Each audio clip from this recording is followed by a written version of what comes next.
When Jed was born, they put him on my chest and I hugged him, and then I remember looking at his team and saying, fix him, just fix him.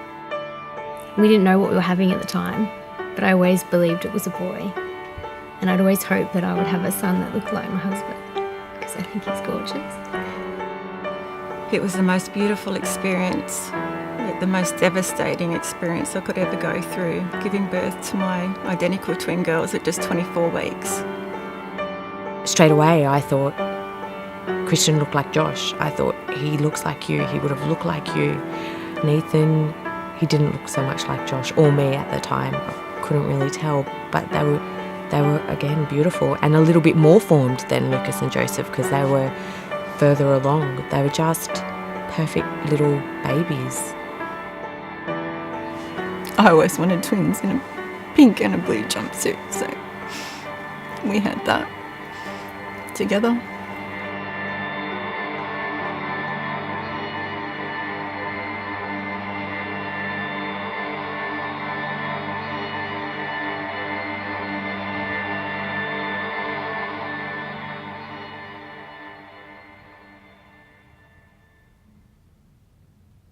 I remember feeling like everything around me was in slow motion, but in my head I was screaming, please God, don't let me lose my baby.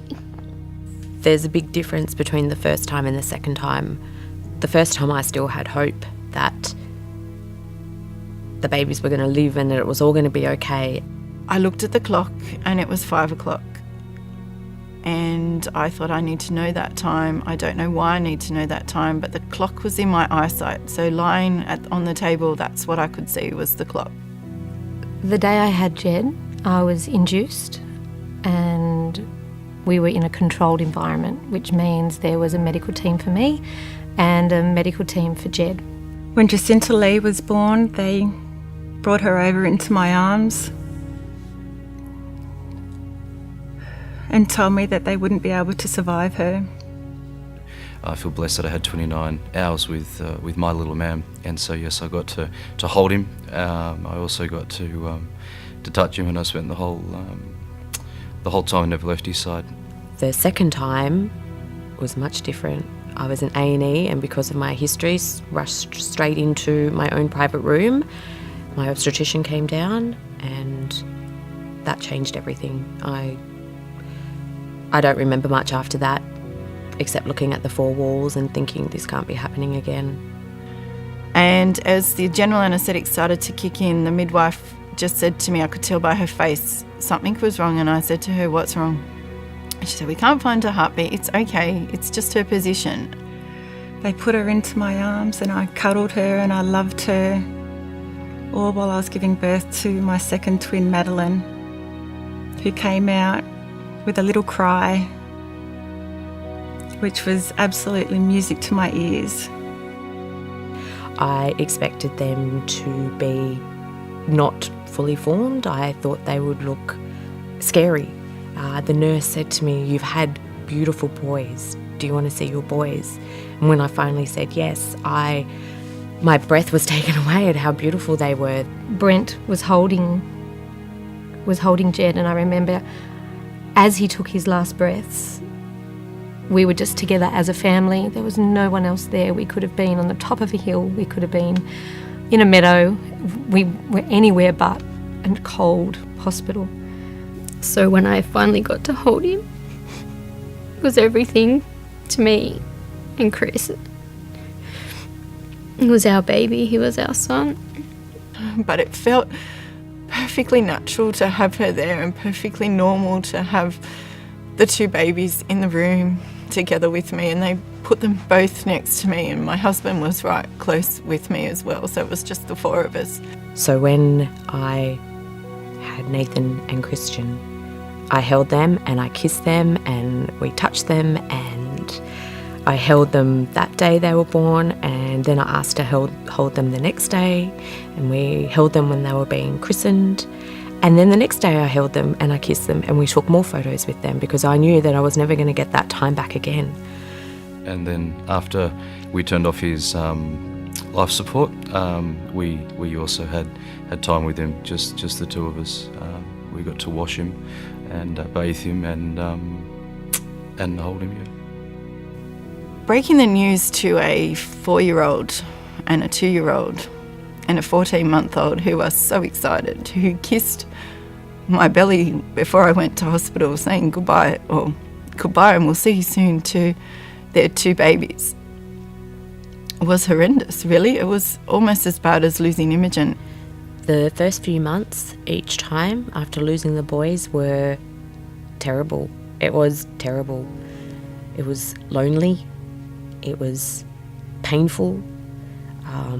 Josh and I grieve very differently. I'm a talker and he's not a talker. When I left the hospital, I was absolutely broken. I think Chris had to almost carry me out because I wasn't ready to leave. I didn't feel like I had enough time with Xavier. But I was walking out of the hospital and I was watching all these pregnant women walk in. So I was actually absolutely shattered. I was broken in every way and I never thought I would ever recover. The mornings for me were the hardest. I had a 3-year-old who was at the end of my bed pulling on me saying, "Mum, I want my Bix, I want my Wheat Bix," and having to get up to him. And then I just remember whatever time it was, having a shower was my time to just let loose. My husband dealt with the miscarriages a lot differently to the birth of our identical twin girls. As much as we were going through this together, we both felt very insulated from the others around us, even our family, but equally I know that independently we both felt alone at times as well. So I fell into depression and a really, really dark place. It was very hard to come out of. I found it very hard to find the strength, to find any light in my day to grasp onto, to get me through a time that was debilitating, especially after having experienced so many losses.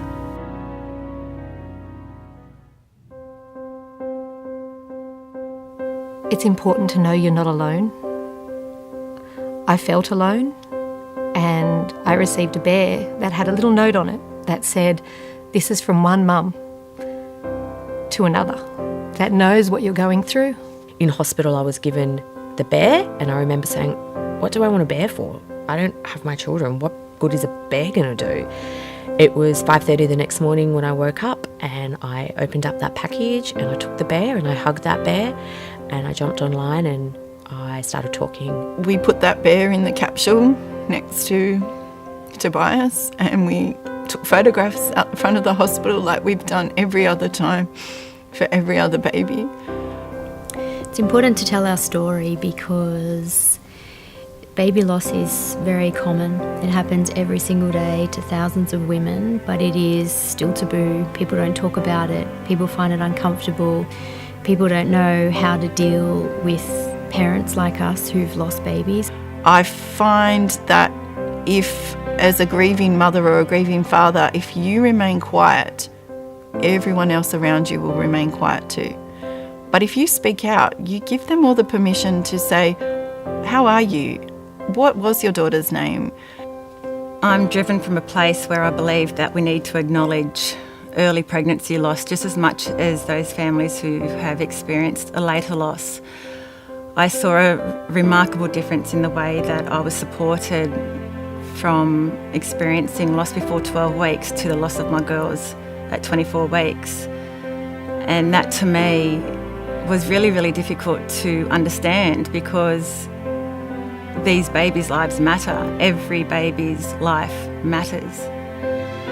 So as hard as it is to bring up stories, they're important because even 8 years down the track, you never forget. So don't ever forget.